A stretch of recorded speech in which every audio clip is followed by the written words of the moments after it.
एक रईस था मुंबई का, जवान बेटा उसका, उसने अपने जवान बेटे को लंदन में पढ़ने के लिए भेजा हुआ था। अल्लाह का करना कि उसके लड़के को वहाँ पर एक बीमारी लगी, और बीमारी इतनी ज़्यादा सख्त लगी कि जब वो डॉक्टरों के पास में गया तो डॉक्टरों ने उसको लाइलाज कर दिया।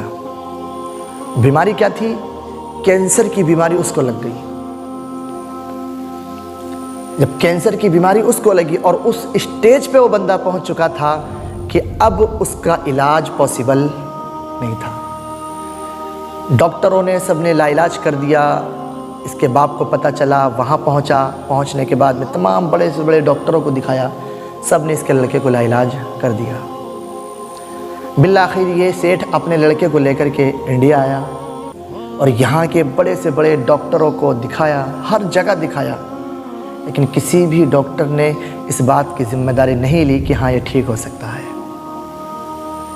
सारे के सारे डॉक्टरों ने, सब ने ये कहा कि अब इसका इलाज पॉसिबल नहीं है, बहुत देर आपने इसको लाने में कर दी है। सारे डॉक्टरों ने, सब ने, तबीबों ने यही कहा कि अब आप इसको घर ले जाएं, जितना दिन की भी अब इनकी ज़िंदगी है आप इनकी खिदमत कीजिएगा।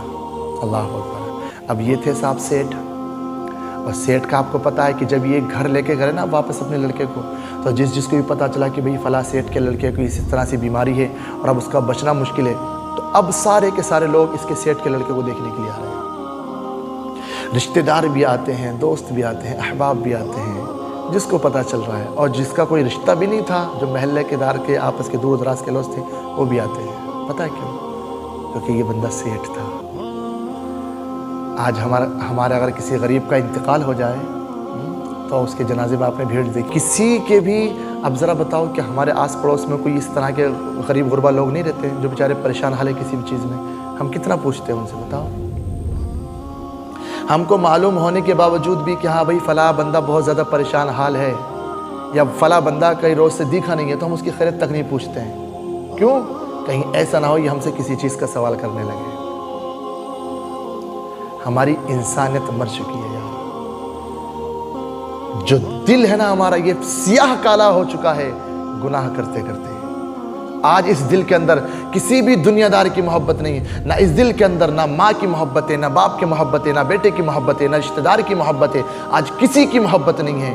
अल्लाह अकबर। जरा तवज्जो फरमाइएगा यार, किसी की मोहब्बत हो कैसे? जिस दिल के अंदर खुदा की मोहब्बत ना हो, उस दिल के अंदर किसी और की मोहब्बत आ सकती है? हाँ, मैंने जुमला ये कहा है कि इस दिल के अंदर माँ बाप की मोहब्बत नहीं। हाँ जी, देखा हमने बहुत सारे माँ बापों को, बुजुर्गों को तड़पते हुए देखा। हमारे पास से आते, हजरत कोई ताबीज़ वगैरह दे दीजिएगा कि मसला क्या है? मसला ये हजरत जवान बेटा है, इतना कमाता है लेकिन हमारा ख्याल नहीं रखता। ये औलाद इतना ज़्यादा निकम्मा हो चुकी है आज कि आज इस औलाद के पास में बाप की प्रॉपर्टी के, जायदाद के कागजात तो मौजूद रहेंगे, है अफसोस, लेकिन हमारे पास में हमारे बुजुर्गों के, हमारे घर के उन अहल आयाल के, माँ बाप के दवाई के पर्चे मौजूद नहीं है। दवाई के पर्चे मौजूद नहीं है। जब ज़रूरत पड़ती कि भाई तुमने फला दिन डॉक्टर को दिखाया था, वहाँ से आपको ये पर्चा मिला था, आप पहले इस पर्चे को लेकर के आओ। अब पता चला है कि घर के अंदर क्या हो रहा है, उसको ढूंढा जा रहा है कि वालिद साहब की दवा का पर्चा कहाँ रख दिया। ढूंढते ढूंढते जब कुछ टाइम निकल जाए तब जाकर कहीं किसी को वो पर्चा मिलता है कि हाँ ये हमारे वालिद साहब की दवाई का पर्चा है। और अभी उस जवान बेटे से कह दो कि जरा लेकर अपनी जायदाद के कागजात अपने बाप की, ये सारी जायदाद तेरे नाम करनी है, मिनटों की सेकंड नहीं लगेंगी। अल्लाह अकबर। कि जायदाद के सारे कागजात सामने मौजूद होंगे। अल्लाह अकबर। आज भी सेठ था ना, सब लोग मिलने के लिए आ रहे हैं। अभी इसका लड़का परेशान हो गया, सबसे मिल मिल के इसने कहा बाप, अब्बा जी, अब मैं किसी से मिलना नहीं चाहता। मैं चाहता हूँ कि मैं अपना टाइम आपके साथ में बिताऊँ, अपनी वालदा के साथ में बिताऊँ, क्योंकि अब मेरा कुछ पता नहीं मेरा कब इंतकाल हो जाए। अल्लाह अकबर। जब सारी बातें चल रही ना तो बाप को एक शरारत सूझी। बाप ने क्या सोचा कि चलो अपने बेटे का मन हल्का करने के लिए, इसको कुछ अच्छा फील कराने के लिए, इसको थोड़ा रिलैक्स कराने के लिए, अब बाप ने क्या किया, सामने टेबल पड़ी हुई थी। अब इस लड़के ने जो भी अपनी ज़िंदगी के अंदर अचीवमेंट हासिल की थी, वो सारी की सारी डिग्रियाँ, जो भी उसको मेडल वगैरह मिले थे, सारा कुछ लेकर के वो उसके सामने आके बैठ जाता है और उसको बताता है कि बेटा, जब तेरी उम्र ये थी, तूने फ़ला फ़ला कॉलेज के अंदर तूने इस खिताब को जीता था, बेटा ये तेरी फ़ला चीज़ की डिग्री है, ये तेरा फ़ला कागजात है, ये तेरी वो चीज़ है, बेटा ये सारी ज़िंदगी का सरमाया ये तेरे सामने है कि बेटे जो तूने अपनी सारी ज़िंदगी में हासिल किया, कि देख तूने कितनी मेहनत की, कितना लगन के साथ में, देख तू आज से किस मकाम पर पहुँचा है। अल्लाह अकबर। जब ये सारी चीज़ बेटे ने देखी ना, तो पता बेटे ने बाप से क्या कहा, अब्बा जी मालूम आपको भी है कि मेरा इंतकाल होने वाला है, और मालूम मुझे भी है कि मेरा इंतकाल होने वाला है। आप ज़रा ये तो बताइएगा कि ये तो सारी डिग्रियां मेरे सामने मौजूद हैं, आखिर इसमें ऐसी कौन सी एक ऐसी डिग्री है कि जो मैं मरने के बाद में कब्र में फरिश्तों को जाकर के दिखा सकूं कि जिससे कि मेरी जान बच जाए। अल्लाह अकबर। अब उसके अंदर कोई दीन की डिग्री थोड़ी थी। आज माहौल यही तो है हमारा माशरा कि हम अपने बच्चों को स्कूल कॉलेजेस की आला किस्म की, आला दर्जे की हम अपने बच्चों को पढ़ाइयाँ देते हैं। है अफसोस हम अपने बच्चों के हाथ में कुरान नहीं देते हैं। औलादों का जाहिल होना ये सबसे ज़्यादा मुसीबत का पहाड़ हमारे और आपके ऊपर सर पर टूटने वाला है, लेकिन अभी नहीं, जब हमारा इंतकाल हो जाएगा, जब इस दुनिया से हम और आप चले जाएंगे, उस वक्त में जब ये औलाद जाहिल रहेगी, तो ज़रा बताओ, जब औलाद ही जाहिल है तो फातिहा पढ़ने के लिए कौन आएगा हमारी कब्रों पर। आज हमने तो एक रस्म बना रखी ना कि इंतकाल हो गया, चलो तीजा 10वां 40वां 20वां ये सब कुछ हो गया, इमाम साहब को बुला दिया, चने पढ़ गए, सारी चीज़ें हो गई। क्या गारंटी है इस चीज़ की कि इमाम साहब ने जो आपके लिए दुआ की है, हमारे लिए दुआ की है, कि इमाम साहब ने वो दिल से किया, ज़बान से? गारंटी है इस चीज़ की? फॉर्मेलिटी हो सकता है कि उन्होंने फॉर्मेलिटी आगे निभा दी हो सकता है ना भाई, जिसका काम ही ये है रोज़ का, तो बताओ ज़रा, हो सकता है ना कि उसने आके बंदे ने फॉर्मेलिटी निभा दी और आपका चलो जी सब कुछ हो गया, रस्म रिवाज पूरा हो गया। ज़रा गौर करें, बाप के लिए, माँ के लिए अगर कोई दुआ कर सकती है तो वो दिल से उसकी अपनी खुद की औलाद कर सकती है। जो दुआ औलाद माँ बाप के हक़ में कर सकती है, वो दुआ ना तो कोई दोस्त कर सकता है, ना कोई रिश्तेदार कर सकता है। और आज हमने अपनी औलाद को ही जाहिल बना रखा है।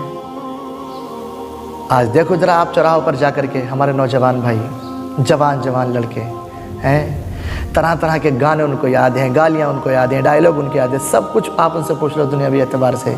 लेकिन ज़रा आप उनसे जाके पूछ लो कि बेटा ज़रा ये तो बता कि सूरह फातिहा में आयतें कितनी हैं, सूरह इखलास पढ़ने का सवाब क्या है। चलो ये तो बहुत बड़ी बात है, उनसे ये पूछ लो बेटा ज़रा ये बताओ जो नमाज में सना पढ़ते हैं, ज़रा सना पढ़ के सुना दो। और हज़रत जी हमने ऐसे भी लोगों को देखा है कि जिनको हुजूर अलैहिस्सलाम का नाम तक नहीं मालूम है। ये सारी फसाद की जड़ हम और आप है कि हमने अपनी औलाद को जाहिल बना के रखा है। अल्लाह अकबर। हज़रत मौला अली करमल्लाहु तआला वजहुल करीम फरमाते हैं कि लोगों, दुनिया में इस तरह से जियो कि दुनिया तुम्हारे अंदर ना जिए। क्या मतलब? फरमाया कि जब कश्ती दरिया पर चलती है तो दरिया का सीना चाक करते हुए उसको पार कर देती है, लेकिन जहाँ उसके अंदर एक छेद हो जाता है, एक सुराख हो जाता है, धीरे धीरे पानी उस कश्ती के अंदर आना शुरू हो जाता है। फिर एक दिन वो आता है कि वो कश्ती उसी दरिया के अंदर डूब जाती है। फरमाया कि दुनिया में जियो इस तरह से कि दुनिया तुम्हारे अंदर न जिए। लेकिन आज हो क्या रहा है? हम दुनिया में नहीं बल्कि दुनिया हमारे अंदर जी रही है। आज बताओ कौन सा गुनाह हमारे अंदर मौजूद नहीं? नमाजों का ना पढ़ना हमारे अंदर मौजूद, झूठ बोलना, गीबत करना, चुगलखोरी करना, दूसरों का माल गज़ब करना, किसी का दिल दुखाना, अय्याशी करना, जुआ खेलना है, शराबों के अड्डों को सजाना, सिनेमा घरों के हॉलों को उनको फुल करना। अल्लाह अकबर। बताओ आज कौन सा गुनाह हमारे अंदर नहीं है? अल्लाह अकबर। इस सब के जिम्मेदार हम हैं। और ये सवाल होगा मैदान महशर में, ये सवाल होगा जी कि हमने आपको औलाद दी थी, बताओ तुमने उसको दीन कितना दिया है, इल्म कितना दिया है। दुनिया का सवाल नहीं होगा कि तुमने उसको कितना क्या काम करना सिखाया, नहीं। सवाल ये होगा कि बताओ हमने तुमको जो औलाद दी थी, बताओ तुमने उसको कितना मेरे हबीब की सुन्नतों पर चलाया है, बताओ तुमने उसको कितना नमाज़ों की तरफ लाए हो, बताओ तुमने कितना उसको दीन की तरफ लेकर आए हो। अल्लाह अकबर। जवाब है हमारे पास। वजह ही ये है कि हम खुद नमाज नहीं पढ़ते, तो औलाद कहाँ नमाज पढ़ेगी।